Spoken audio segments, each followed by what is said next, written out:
place à notre grand angle.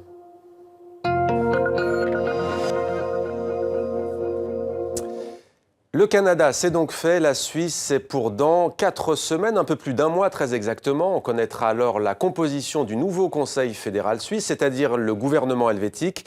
En attendant, une question est sur toutes les lèvres. Combien de ministres de la droite populiste, l'UDC, seront-ils membres de ce gouvernement?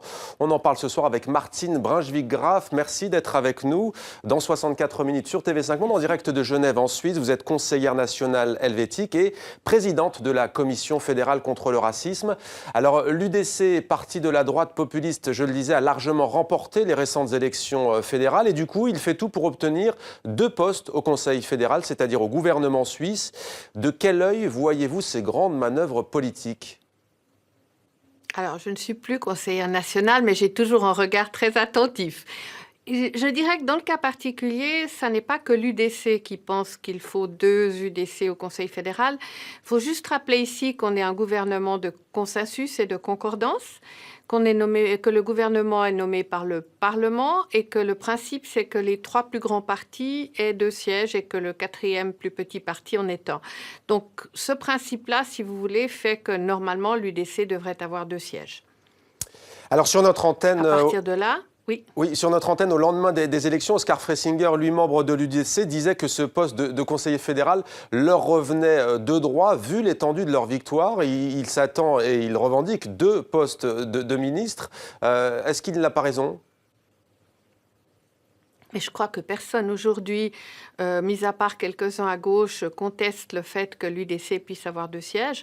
Le débat ne va pas se faire autour de savoir. À mon avis, le débat va se faire autour du profil que doit avoir quelqu'un qui entre au Conseil fédéral, parce que la problématique n'est pas de savoir de quel parti on vient, mais la problématique, elle est de savoir comment on se comporte dans un gouvernement de concordance et de consensus, parce que j'écoutais ce que vous disiez du Canada, c'est évidemment un tout autre système. Les ministres ne sont pas nommés, mais ils sont élus par le Parlement. Ils ne sont pas une coalition, mais ils sont un gouvernement qui vient avec les membres de toute provenance, les 7.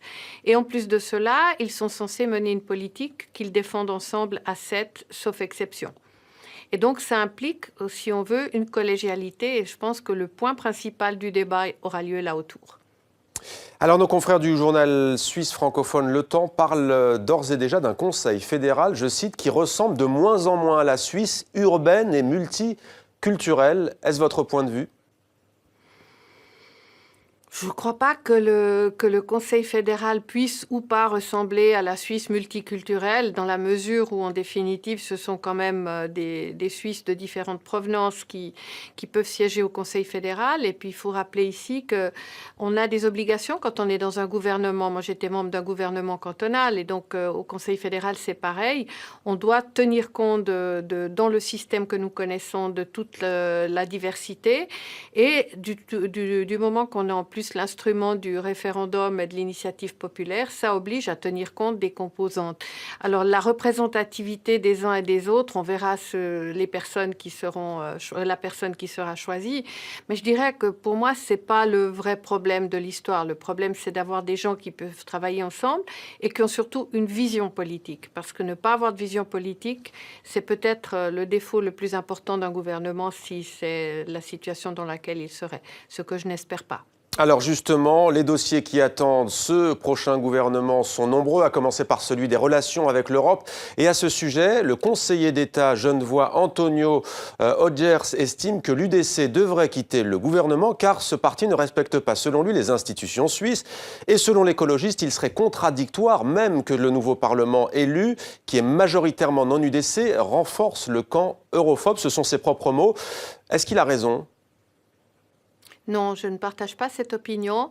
Je pense que toutes les forces doivent être représentées au gouvernement et dans le cas particulier, nous allons devoir décider des suites du vote positif de cette initiative populaire qui met un peu à mal les relations avec l'Europe, hélas.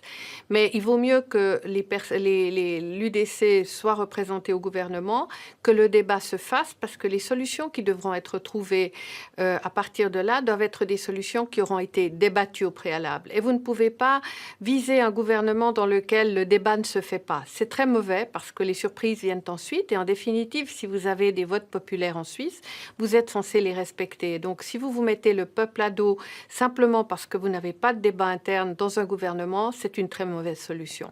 À partir de là, il est important qu'une fois que les décisions sont prises, elles soient respectées et que vous n'ayez pas des dissidents qui trouvent moyen d'aller contredire leurs collègues ensuite en tant que membres du gouvernement sur des plateaux de télévision, par exemple.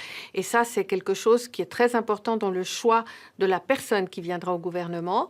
Et c'est peut-être, comme je le disais, là-dessus que les hearings des partis devront être faits, je l'espère du moins, pour que l'on choisisse véritablement la personne qui s'engage, quelles que soient les opinions qu'elle peut avoir en tant qu'UDC.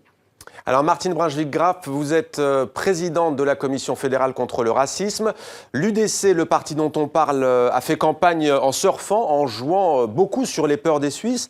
De quoi la Suisse a-t-elle donc peur aujourd'hui ? Alors, moi, j'ai eu l'occasion de m'exprimer en disant qu'au fond, quand on est protégé, quand on a des acquis, quand on a une situation économique plus favorable que les autres, on a peur de perdre ce que l'on a. Et probablement que derrière tout ça, il y a cette crainte assez forte. Et puis, on remarque aussi qu'on a aussi peur de ce que l'on ne connaît pas. Si on voit que les résultats dans les élections, c'est que la plus grosse présence UDC, c'était dans le canton d'Uri, dans lequel il y a seulement 11% d'étrangers, et que l'un des résultats les plus modestes de l'UDC, c'était quand même dans les cantons romans, et notamment à Genève, où il y a plus de 40% d'étrangers. On peut comprendre aussi que parfois c'est la peur de l'inconnu qui entraîne les gens à rejeter. Et c'est vrai aussi que le débat sur les migrants, les images à la télévision et autres ont fait qu'en définitive, on a vu tout à coup, depuis le mois de juin, juillet, un mouvement se faire dont on pouvait supposer qu'il allait profiter à l'UDC. L'Europe, en tout cas, est très inquiète de ce glissement qui s'opère en Suisse. Oui. Comment répondez-vous aujourd'hui à cette Europe circonspecte ? Il faudrait déjà dire une chose, même avec 30% ou un peu moins de 30%, l'UDC ne représentait ici que 30% de 40 et quelques pourcents des votants. Donc ça signifie qu'indépendamment de ça, il y a 70% de personnes qui ont voté autrement que l'UDC d'abord, et qu'ensuite de cela, il y a tous ceux qui n'ont pas été votés ou qui peuvent encore penser différemment sans le dire. Donc on n'est pas dans une situation de majorité, et ça n'est pas parce que le PLR, le Parti libéral radical, a lui aussi fait des sièges, qu'il partage l'avis de l'UDC. Il ne partage pas l'avis de l'UDC, en l'occurrence, en ce qui concerne les étrangers et toute la politique de migration telle que la voit l'UDC. Donc l'UDC n'est pas majoritaire et le Parlement a toute la possibilité de décider ce qu'il entend faire. Alors la Suisse, votre pays, avait été très en pointe. Il avait fait figure de modèle dans les années 1990, lors de la guerre du Kosovo. Aujourd'hui, la Suisse est plutôt discrète s'agissant de l'accueil des réfugiés et dans cette crise migratoire. Comment l'expliquez-vous ? La Suisse a annoncé il y a quelque temps qu'elle était prête à accueillir un certain nombre de réfugiés. Ça n'a pas été sans autre parce que dans le même temps, on voyait les images en Allemagne qui inquiétaient un petit peu la population, malheureusement. La Suisse fait aussi son devoir d'accueil, même si effectivement il y a un débat et il y a une forme actuelle de réaction un petit peu violente à certains moments. Ça fait partie des problèmes. La Suisse a connu déjà des périodes de ce genre-là. Dans les années 70, on a subi 4 initiatives populaires xénophobes qui ont chacune été rejetées. Donc, il y a des périodes où il y a ce type de mouvement, comme on le disait tout à l'heure, en raison de la peur. Mais on ne peut pas dire qu'on est un pays modèle, mais on est certainement un pays qui s'est intégré. Et je pense que la capacité existe. Il faut que le discours politique soit très clair sur ce sujet et que les politiciens rejettent le discours xénophobe et le discours de haine. Ça, c'est extrêmement important. Alors ça, c'était le regard politique de l'ex-conseillère nationale helvétique. Parlons maintenant de votre commission fédérale qui vise à lutter contre le racisme. Vous menez une campagne précisément baptisée « Une Suisse à nos couleurs », campagne qui prendra fin dans une quinzaine de jours environ. Quel bilan tirez-vous de cette campagne ? Bon, le bilan, c'est qu'il faut en faire encore plus sur les réseaux sociaux. On a vu quelques expressions. Donc, l'idée, c'était de donner la parole aux jeunes sous différentes formes pour que sur les réseaux sociaux, on ne trouve pas uniquement le discours le plus violent et le plus anti-étranger, le plus raciste, parfois il faut bien le dire, ou le discours de haine, mais que les gens qui pensent autrement et qui voient la diversité de la Suisse comme une chance s'expriment. Et en ce sens-là, cela s'est passé, mais je dirais que ce n'est pas une campagne qui va changer le monde. Il faut que cela continue et il faut aussi qu'on se préoccupe de savoir comment sur les réseaux sociaux le débat puisse se faire, parce qu'aujourd'hui on entend simplement une voix et c'est vrai, moi qui les regarde régulièrement, je dirais qu'il y a à l'heure actuelle un état d'esprit qui ne va pas nécessairement dans le bon sens. Donc c'est pour nous un début de travail, c'est pas la fin du travail parce qu'on a mené campagne. Alors vous évoquez les réseaux sociaux et donc Internet. On a vu durant cette campagne électorale des affiches très dures, hein, en tout cas l'une d'entre elles des jeunes de l'UDC, assimilant dans un dessin précisément l'Europe à l'organisation État islamique, un dessin très violent. Est-ce que votre commission est intervenue par exemple à ce sujet ? Alors, de ce que j'ai vu, c'était une annonce qui est apparue sur Internet et qui n'a pas paru dans le journal où il voulait la faire paraître parce que le journal, Dieu merci, l'a refusé. Et j'ai été consultée à ce moment-là et donc on a donné un avis. Et à partir de là, ce qu'il faut bien voir, c'est que nous ne sommes pas partie prenante lorsqu'il s'agit de déposer plainte. Nous n'avons pas qualité pour agir, mais il y a toujours la possibilité de le faire pour ceux qui sont concernés. Donc, ce n'est pas le rôle, mais c'est le rôle de dénoncer ce que nous faisons assez régulièrement. Et juste avant les élections, nous avons eu l'occasion de rappeler aussi quelle était la responsabilité des politiciens. Ce que nous avons vu cette fois, c'est que l'UDC en tant que parti officiel avait été relativement prudent, mais qu'en réalité, ce sont plutôt du côté des jeunes que les dérapages ont eu lieu. Et donc, ça nous a encore davantage interpellés pour le futur parce que c'est vraiment avec les jeunes qu'on doit construire et que l'on doit aussi lutter en matière de racisme. Et c'est pour ça que je disais que c'est le début du travail et pas la fin, parce qu'on a vu avec ces tentatives d'annonce que le travail était encore très, très grand à accomplir.